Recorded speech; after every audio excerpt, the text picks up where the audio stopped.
बिस्मिल्लाहिर्रहमानिर्रहीम। अस्सलाम वालेकुम।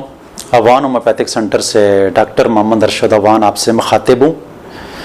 आज का हमारा प्रोग्राम उन मरीज़ों के लिए है जिन मरीज़ों की शुगर हमेशा बढ़ी रहती है। अक्सर मरीज़ ये कहते हैं कि जब भी हम HbA1c जो नॉर्मल होती है वो 6 से कम होनी चाहिए, 6 तक होनी चाहिए, लेकिन हमारी HbA1c 8 आती है, 9 आती है, 10 आती है, 13, 14 तक भी आती है। तो वाकई ये उन मरीज़ों के लिए परेशानी की बात होती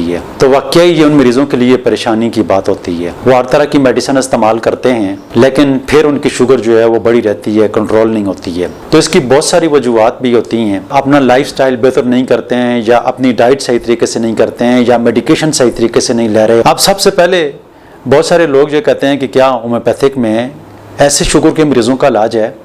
होम्योपैथिक के किसी अच्छे डॉक्टर के पास जाकर आप इलाज करेंगे ना, तो यकीन माने कि वो डॉक्टर ये देखता है कि आपको शुगर हुई क्यों है, उसकी काज क्या है। क्या आपके लबलबे का मसला है, क्या आपकी इंसुलिन रेजिस्टेंस का मसला है, क्या आपको सीलियक डिजीज की वजह से शुगर है, क्या आपको पॉलीसिस्टिक ओवरी सिंड्रोम की वजह से शुगर है, क्या आपको कुशिंग सिंड्रोम की वजह से शुगर है, क्या आपको लीवर प्रॉब्लम की वजह से शुगर है, क्या आपको स्ट्रेस की वजह से शुगर है, क्या आपको जेनेटिक मसला है, क्या आपके ख़ानदानी हिस्ट्री है शुगर की।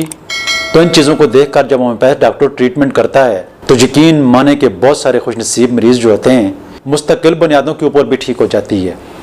लेकिन उसके लिए बुनियादी शर्त है कि उसके लिए डॉक्टर का होना बहुत ज़रूरी है। इसके लिए होम्योपैथिक का आपको अच्छा डॉक्टर तलाश करना होगा, और अगर आपको होम्योपैथिक का अच्छा डॉक्टर मिल जाएगा तो यकीनी तौर पर बहुत सारे मरीज़ जो हैं इस कंडीशन से निकल आते हैं। शुगर की वजह से जिन लोगों को न्यूरोपैथी हो जाती है, तो न्यूरोपैथी की वजह से उनकी शुगर लेवल बढ़ा रहता है। तो वो एलोपैथिक में न्यूरोपैथी के हवाले से आप सर्च कर लें, किसी किस्म की कोई ट्रीटमेंट नहीं है, तो उसकी वजह से वो शुगर लेवल आपका बढ़ा रहता है, आपका शुगर किसी तरीके से ठीक नहीं होता है। लेकिन आप एलोपैथिक से निकल नहीं रहे होते हैं। आप ये समझते हैं कि शायद एलोपैथिक से तेज़ कोई इलाज ही नहीं है। लेकिन जब आपका न्यूरोपैथी का इलाज हो जाता है तो उस न्यूरोपैथी की वजह से आपकी शुगर बढ़ी होती है। तो यकीन माने हमारे पास आने वाले पहले 10-15 दिन में उनकी शुगर अगर 400-500 में होती है, उनका HbA1c 12, 13, 14 में आ रहे होते हैं, तो जब 1 महीने की मेडिसिन इस्तेमाल करते हैं तो 2-3 महीने के बाद दोबारा HbA1c करते हैं, तो उनका HbA1c 3 महीने के अंदर अंदर नॉर्मल हुआ होता है बहुत सारे मरीज़ों का। तो अगर आपको इस तरह की कोई परेशानी है, आप शुगर की वजह से डिस्टर्ब हैं, आपकी शुगर कंट्रोल नहीं हो रही है, आप शुगर के इलाज से मुतमईन नहीं हैं, तो आप होम्योपैथिक के अच्छे डॉक्टर के पास जाकर ज़रूर इसकी ट्रीटमेंट करवाएं।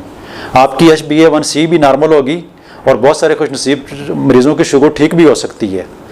हमारे पास आने वाले बहुत सारे मरीज़, हम उनके कॉजेटिव फैक्टर को देखकर उसके मुताबिक जब ट्रीटमेंट करते हैं, जैसे किसी मरीज़ का इंसुलिन रेजिस्टेंस है मोटापे की वजह से, तो अगर उसके मोटापे को ठीक कर दिया जाएगा तो उसकी शुगर भी ठीक हो जाएगी। वो अपना वजन कम करेगा तो उसकी शुगर ठीक हो जाएगी। जिस तरह औरतों को पॉलीसिस्टिक ओवरी सिंड्रोम की वजह से शुगर हो जाती है, तो इसको होम्योपैथिक में बहुत अच्छा इलाज किया जाता है। जब इसकी ट्रीटमेंट हो जाती है, पॉलीसिस्टिक ओवरी सिंड्रोम ठीक हो जाती हैं, तो वो मुस्तकिल बुनियादों के ऊपर उसकी पॉलीसिस्टिक ओवरी सिंड्रोम ठीक होगी, तो साथ में उसकी शुगर भी ठीक हो जाती है।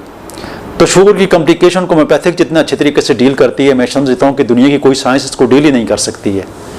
तो अगर आपको इस तरह की तकलीफ है, आपको इस तरह की परेशानी है, तो हमसे भी ऑनलाइन रब्ता करके इसकी ट्रीटमेंट ले सकते हैं, और अपने नज़दीक 3 होम्योपैथिक डॉक्टर के पास, अच्छे डॉक्टर के पास जाकर भी आप इसकी ट्रीटमेंट करवा सकते हैं। अगर आपको शुगर के हवाले से कोई पेचीदगी है, आप शुगर के हवाले से परेशान हैं, आपको शुगर का मर्ज़ ठीक नहीं हो रहा है, तो आप अपने नज़दीक 3 अच्छे होम्योपैथिक डॉक्टर के पास जाएँ, या हमसे ऑनलाइन रब्ता करके इसकी ट्रीटमेंट लें। इंशाअल्लाह अल्लाह ताला के फजल व करम से आपकी शुगर बहुत हद तक ठीक भी हो सकती है और नॉर्मल भी हो सकती है। प्रोग्राम सुनने का, देखने का बहुत शुक्रिया। दुआओं में याद रखना। अल्लाह हाफिज़।